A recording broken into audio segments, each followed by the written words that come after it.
Hi, I'm Isabel from the Blue Metropolis Programming Department, and I'm here at the 2025 festival today. I'm going to be going around and talking to some of our participants and our guests and asking them some questions about happiness. I see some people. Hello, festival goers. I'm going to ask you if there's a place in the world where you feel the happiest. I think I would say standing on a beach on the west coast off of Vancouver Island and listening to waves. Le bonheur, c'est l'océan ou l'eau. Ou l'eau en L'eau général. qui bouge.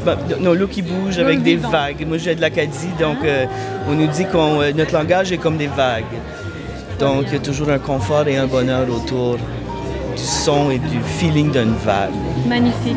Yeah, happiness is being by the ocean for sure. I lose myself in it for sure. I would say home, but only because it would be unfair to mention any other place. But home for me is Kisumu, Nairobi, that's Kenya. So then I think that's happiness for me now, which doesn't mean I'm not happy here. It's just that if I were to name a particular place, that would be it. The texture, the reason it's home, it's because comfort. It's just, the place where you don't have to think about anything else. You're just you, And so when you're away from home, what sustains you? The idea of being able to go home one day. Like there's an accessibility of home, but also I think just generally, like the future also as well, that I am here because I'm trying to get somewhere. And so I think that's sustainable, that I am headed somewhere and not that I am stuck. Yes. So it's both that sense of I can go back and I can go forward, and the way is open both ways. Yes. When I was growing up, we lived by this little forest. That was maybe the first place that I would just go into the forest. When you walk through the forest, you could get to this lake. You could hear the loons calling, just the sounds, the feeling, just kind of the living world that you can kind of enter into and connect to. So it's kind of that primal childhood experience of like the world was made for me in some capacity, and there's a secret place that's all mine. I think yes, you can definitely say that because it did feel like Okay, great. Je pense pas que c'est un lieu dans le monde. Je pense que c'est une vibe. Une vibe. Ouais. Comment est-ce que vous décrirez ce vibe? C'est juste l'équilibre entre se sentir en sécurité, se sentir stimulé. Ça, je dirais ça, c'est le bonheur. C'est une bonne balance entre les deux. Ouais. Est-ce qu'il y a un endroit dans le monde que vous associez vraiment profondément avec le bonheur? Varios lugares, voy a tener que decir. Plusieurs endroits. Plusieurs endroits. El lugar a donde estén mis nietos jugando. L'endroit où jouent ses petits-enfants. Y el lugar a donde está mi pueblo, mi comunidad, en Fitatimen. Et l'endroit où se trouve sa communauté, son peuple, Fitatimen. It's probably like my parents' place. Yeah? I really do love my family, and my family to me, whenever I'm feeling down or if I'm kind of having a rough day, I like talking to my parents. I like going to their place, having dinner, and they're kind of like their back patio where the table is and the chairs. To me, that's that would be the source of happiness. I would say to me. Like sitting out on the patio in the summertime, like little mosquitoes, just a little bit. Maybe no mosquitoes. No mosquitoes in the ideal world. But the barbecue, the bottle of wine, the shade, the music. So that would be. I can smell it. It's making me happy. Good. De nos jours, je dirais que le bonheur est devenu un synonyme d'accomplissement, de succès, de statut, etc. Le bonheur est-il quelque chose que nous atteignons? Non. C'est quelque chose que nous ressentons. Quelle est, selon vous, la différence entre le bonheur et la satisfaction? La satisfaction, c'est un peu mesquin. C'est ouais, ça y est. J'ai gagné un truc, je suis content, j'avais fait des efforts. Ouais, c'est bon, c'est petit, la satisfaction. Le bonheur, c'est ce qui remplit les poumons d'hélium. Et on gonfle, et on se sent léger, on est bien. Et ça peut être sans avoir satisfait rien du tout. Je me souviens la chose qui m'a le plus marqué sur le bonheur, j'ai vu ça dans le film qui s'appelle The Hours. Et je pense que c'est le personnage de Meryl Streep qui dit... Elle arrivait dans une situation qui était extraordinaire et elle disait « Je pense que c'est le début du bonheur ». Et puis plus tard, elle dit « Mais non, je me trompais, c'était ça le bonheur. C'était pas le début du bonheur. C'était pas, je marchais pas vers la gloire du bonheur. Le bonheur est évanescent. Puis j'ajouterais peut-être overrated aussi. What do you think the difference is between happiness and satisfaction? Happiness is a cuddly cat. Satisfaction is a good deed. Excellent answer. Do you think happiness is more a personal or a collective experience for you?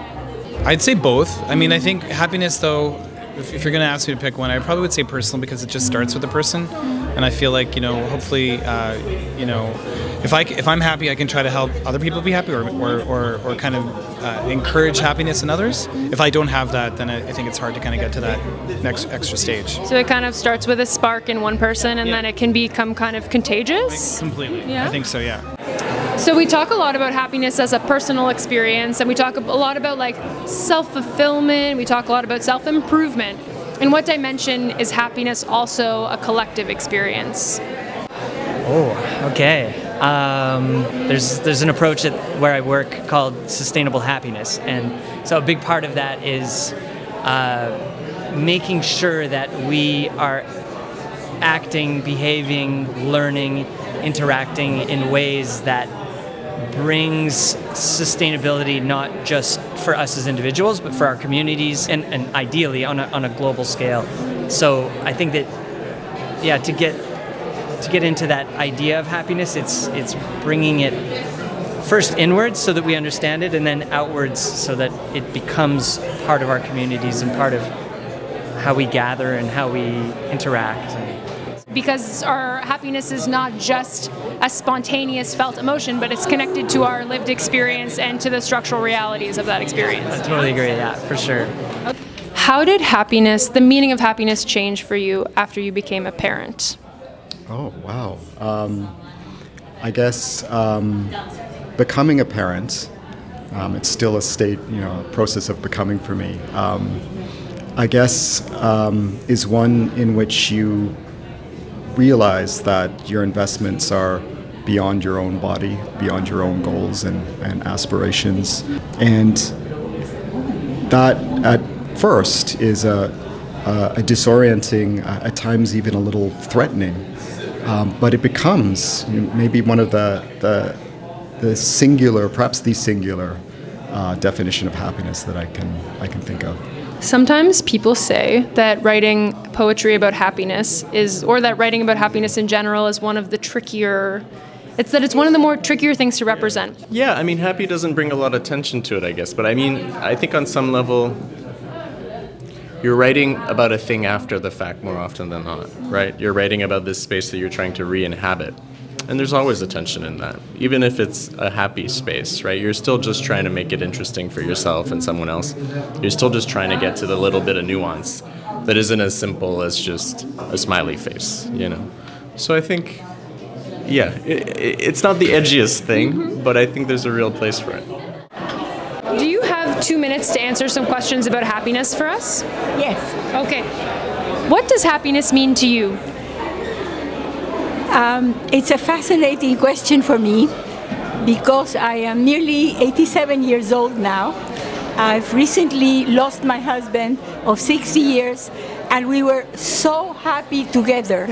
And I think I am coping with this because I believe that I was born with a gene that makes a glass look half full as compared to half empty. Being at Blue Metropolis reminds me of the good times together, and I think I am very lucky that I get happy with very small things, and I think that is the key. Enjoy the small things in life. I was impressed and surprised by the thoughtfulness of all the responses that we got. La diversité de notre communauté à Metropolis Bleu, c'est vraiment pour nous le bonheur. Et on espère vous voir à l'édition 2026. Merci.